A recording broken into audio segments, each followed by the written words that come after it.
Nobody gets married planning to become roommates, but somewhere between the wedding and now, something shifted. You're sharing a home, you're managing a life, maybe raising kids together, but the intimacy, the spark, the feeling of being lovers instead of logistic partners, that faded so gradually you did not notice until it was gone. I'm going to show you the 5 warning signs this is happening and what to do before distance becomes permanent. By the end of this video, you will know exactly which signs indicate your marriage is drifting into roommate territory, why these patterns are so dangerous, and what to do right now to start reversing them. You still love each other. There's no big crisis, no betrayal, no dramatic fights, but something essential is missing. You function well as a team, but feel more like business partners than romantic partners. And the worst part is not knowing whether this is just normal after years together or a warning sign that you should not ignore. I'm Lauren Wolf, registered psychotherapist and sex therapist. I have worked with hundreds of couples who did not realize they were becoming roommates until they were already living like strangers under the same roof. The patterns are predictable, and the earlier you catch them, the easier they are to reverse. I'm going to walk you through 5 warning signs that your marriage is drifting into roommate territory and show you what each sign is actually telling you. The first warning sign is that you have conversations that become entirely functional. Who's picking up the kids? What's for dinner? Did you pay this bill and that bill? When logistics dominate every conversation, emotional intimacy starves. You're communicating constantly, but connecting rarely. The relationship runs efficiently while the romance slowly dies underneath.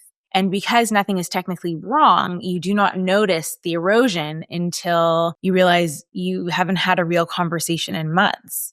If you remove the logistics, would you have anything left to talk about? That question reveals more than you might want to know. Couples tell me they talk all the time, but when I ask what they discuss, it's schedules, tasks, problems to solve. When I ask when they last talked about their dreams, their feelings, their desires, or even just laughed together, they can't remember. The talking is constant, but the connecting is absent. Think of your relationship like a house. Logistic conversations are maintenance, fixing the roof, paying the mortgage, mowing the lawn, necessary, but not why you bought the house. If all you ever do is maintenance, the house stays standing, but nobody wants to actually live there. Connection conversations are what make the house feel like a home. Notice your last 10 conversations with your partner. How many were purely functional? If it's most of them, this is your first warning sign. The fix is not complicated though. One real conversation, not about logistics every day, even 5 minutes, changes that pattern. But the logistics are not the only thing that takes over. The second warning sign is that physical affection has faded. And I'm not just talking about sex. The casual touches, the hand on the back, the quick kiss when passing each other in the kitchen, sitting close on the couch. When these small touches disappear, it signals that your body have stopped talking to each other. Many couples lose sex first, but the roommate drift accelerates when all physical connection goes. You begin to occupy the same space without ever actually touching. The absence of small touches predicts the absence of intimacy far more than the absence of sex does. I ask couples, when is the last time you touched each other in a way that was not functional or sexual? Functional means passing the baby, tapping a shoulder to get attention. Sexual is obvious. But affectionate touch that says, I see you, I like you, I want to be near you, that often disappears first, and no one notices it because it seems so small. So when is the last time we held hands or hugged for more than 2 seconds or sat physically close by choice? Do I instinctively move towards my partner or maintain a distance? Has touch become something I avoid because it might lead somewhere that I don't want it to go? If touch has become rare or feels loaded with expectation, you are seeing the second warning sign. And when physical affection fades, something else usually follows. If you are recognizing these patterns, hit subscribe. I post weekly on intimacy and connection in long-term relationships.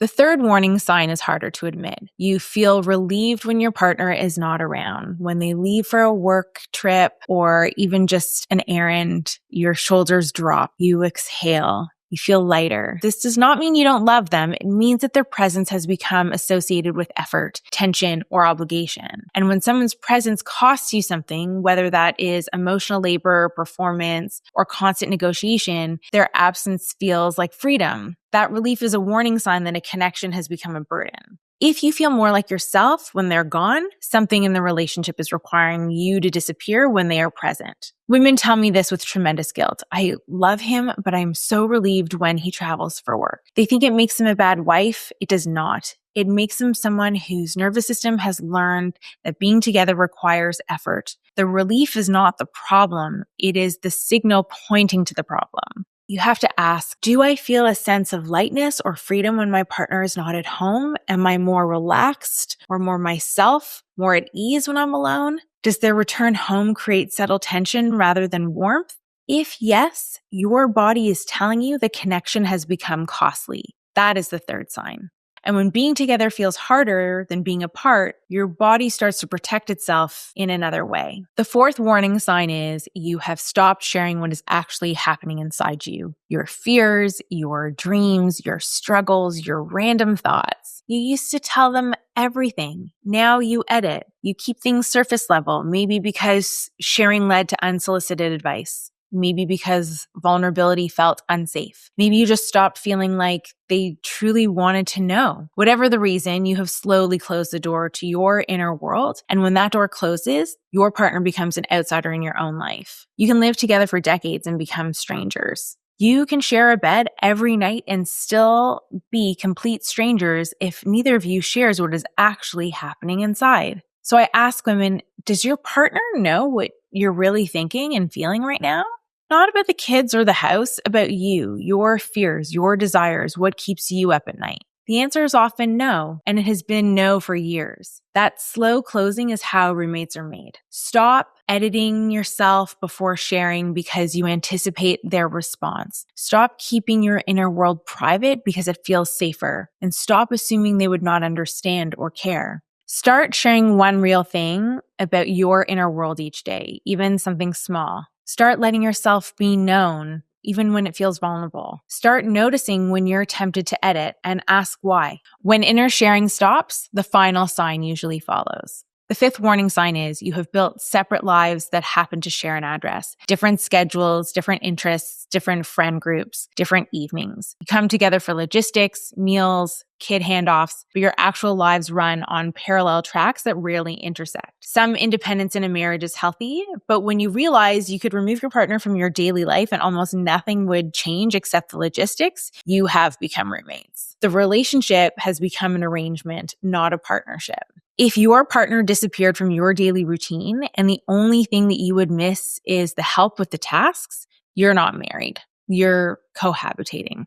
Think of a marriage like two rivers that are supposed to flow together. At first, they merge naturally, but over time, without attention, they can slowly diverge until they're running parallel, but separate in close proximity. They're never actually meeting. You share the same landscape, but not the same water. The longer they run parallel, the harder it becomes to redirect them back together.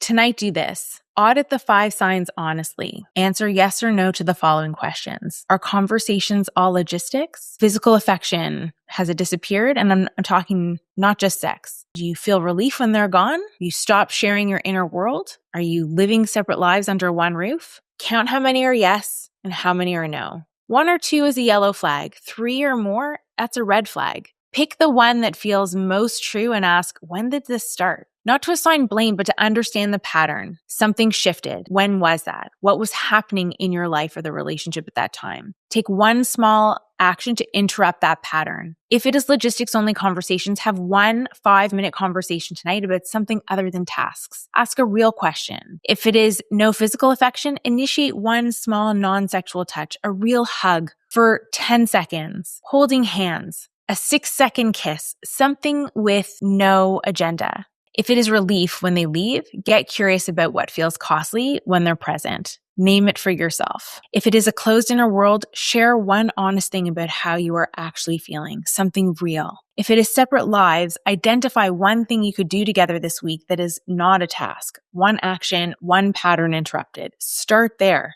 Roommate drift happens through small daily patterns that compound over time. It is not reversed through grand gestures. It's reversed through small, consistent interruptions to the pattern that created it. Identifying which signs are present and taking one specific action is how you start turning 2 pair lives back into a shared one. The earlier you intervene, the easier the course correction. Nobody becomes roommates on purpose. It happens through the slow accumulation of logistics without connection, distance without intention, and silence where sharing used to be. But recognizing the warning signs is the first step to reversing them. You are not too far gone. You are just off course. And now you know exactly what to look for and where to start. If this helped you see your relationship more clearly, subscribe and turn on notifications. Every week I post videos on desire, intimacy, and what is really happening in long-term relationships. I'll see you in the next one.